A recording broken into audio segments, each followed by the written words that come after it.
नमस्कार. पोटावरची चरबी कमी करण्यासाठी काय करता येईल? आजकालच्या धावपळीच्या आयुष्यात ही समस्या खूप सामान्य झाली आहे, नाही का? पण सुरुवात कुठून करायची हा मोठा प्रश्न असतो. चला तर मग यावरच आज आपण बोलूया. अच्छा, पोटावरची चरबी म्हणजे फक्त दिसण्याचा प्रॉब्लेम आहे, बरोबर?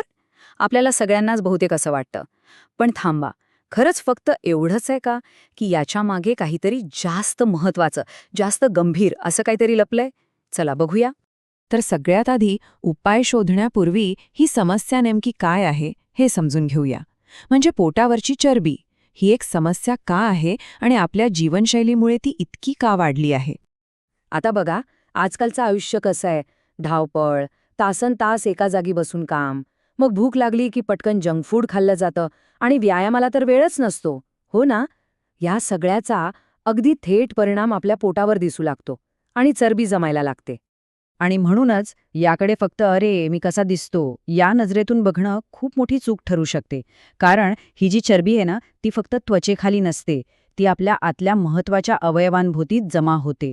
आणि म्हणूनच ही एक प्रकारे आरोग्यासाठी धोक्याची घंटा आहे. बरं, मग आता काय करायचं? घाबरून जायचं कारण नाहीये. चांगली बातमी ही आहे की यावर अगदी सोपे उपाय आहेत आणि याची सुरुवात होते आपल्या जेवणाच्या ताटातून. चला पाहूया आहारात कोणते साधे बदल मोठा फरक घडवून आणू शकतात.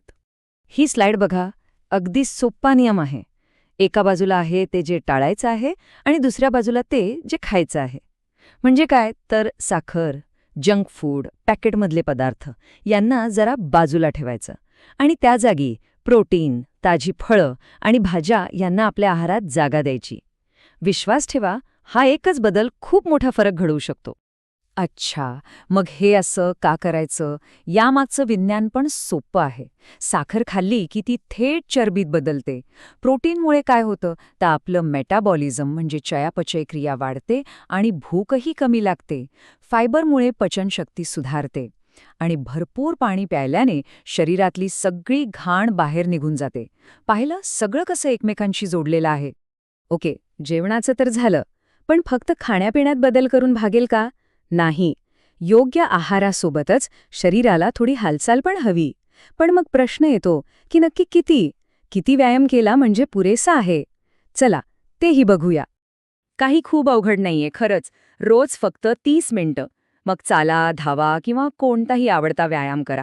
पण रोजची ही 30 मिनिटं चरबी कमी करण्यासाठी जादूसारखं काम करतात. आणि यासोबतच अजून एक सोपी गोष्ट करता येते. ती म्हणजे रोज 8 ते 10 हजार पावलं चालण्याची सवय लावणं. सुरुवातीला कदाचित जास्त वाटेल, पण हे एक असं लक्ष्य आहे जे खूप प्रभावी आहे आणि त्याचे परिणाम लगेच दिसतात. बरं, आपण आहार आणि व्यायामाबद्दल बोललो, पण ह्याच्या पलीकडेही काही गोष्टी आहेत ज्या आपल्या आरोग्यावर परिणाम करतात. ह्या विभागात आपण अशा 2 महत्त्वाच्या सवयींबद्दल बोलणार आहोत, ज्यांच्याकडे आपलं सर्रास दुर्लक्ष होतं.